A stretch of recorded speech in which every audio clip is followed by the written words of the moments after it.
Show me.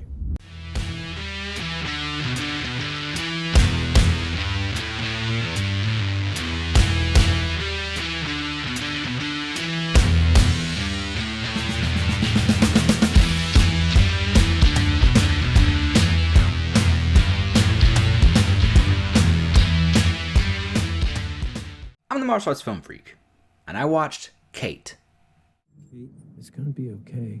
You won't get any more questions from me after today.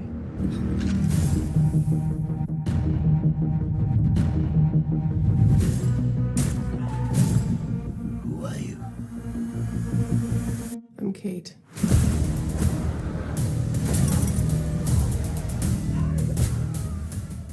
Kate is a 2021 action film that just popped up on Netflix yesterday as I'm recording this. That makes yesterday Friday, the 10th of September, and with a pretty dang good cast, and with the director who I think made a bad movie before this. Yeah, one of those Huntsman movies. Yes, Cedric Nicholas Troyan, but starring Mary Elizabeth Winstead, Woody Harrelson, Miku Patricia Martineau, Tadanobu Asano, Jun Kunemura, and a good more people.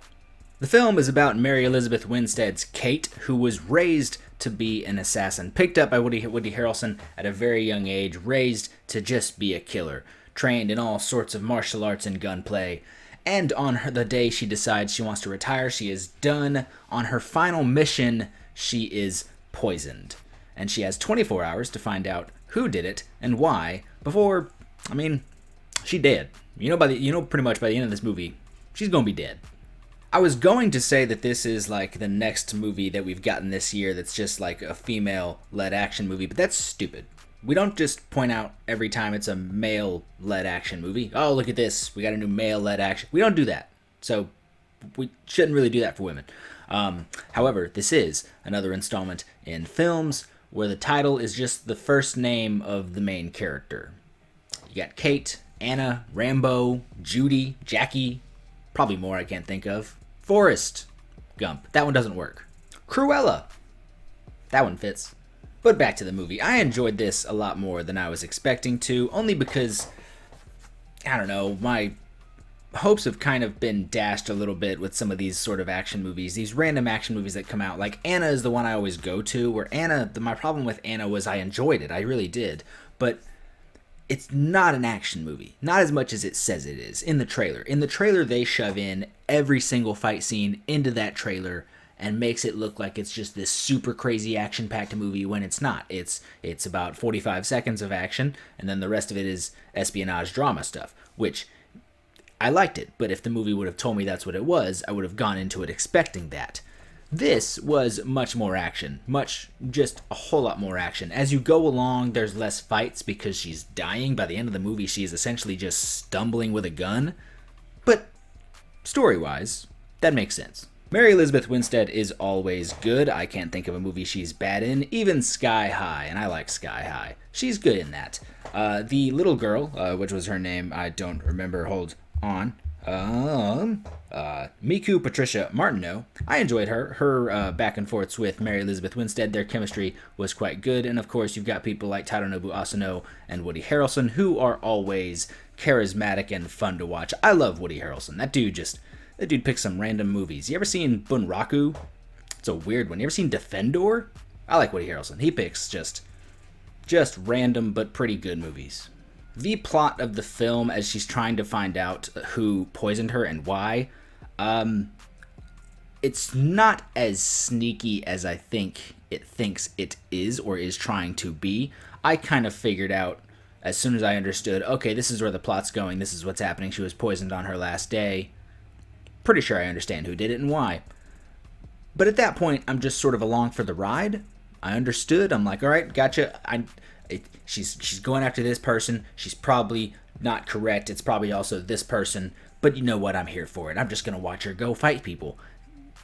And yeah, that's all I needed. This movie was also stylistic in certain points. Sometimes the movie sort of toned down its stylization. But it's something that I enjoy. Like when you have like a restraint, you just go balls to the wall with it. A restraint being something like a budget or something like that.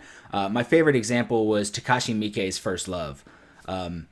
at the end, there's this scene where a car just like jumps off of a parking garage and goes flying and lands. And because they didn't have the ability or budget to do that, it just went full animation. It just became a cartoon. So the whole movie's in live action, but except for this one jump, it's a cartoon. And I'm like, I get why you did it, I understand it, and I liked it. There's a chase scene at the beginning of this movie in like this bright pink car, and the way it's shot, the way the car is just like weaving in and out of traffic, it's clearly a bit more CG, but it's not just blatantly bad CG. It is more of a stylized sort of computer effect. And I really did enjoy that. By that point, I was like, oh, this is the kind of movie I'm watching? I'm down for it.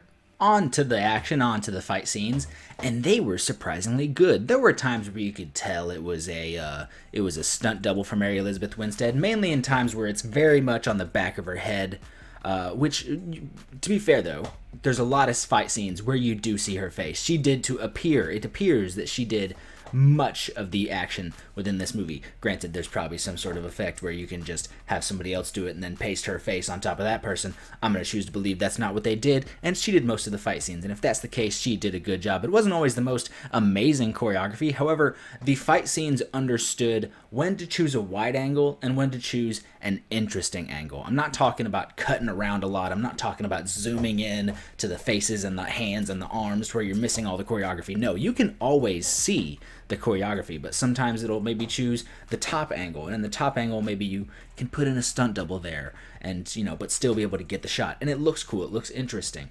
But there are plenty of times where it just chooses a wide angle. Every take is maybe about 3, 4, 5 seconds, which is a good amount of time. You're not going to get a good 30-second long take like an old Hong Kong action movie these days. So for what it is, it was quite good. The action was brutal. It was very violent. Lots of knife fights, lots of people getting cut and just seeing all the blood go everywhere. There's a cool shot, there's a cool fight scene in like a tea house. This movie takes place in Tokyo, or I want to say it's Tokyo, it's Japan. In this tea house, and there's all the white paper walls and doors, and just seeing blood splatter all over that. You see a lot. Somebody gets stabbed through the jaw, and you see it come out their nose.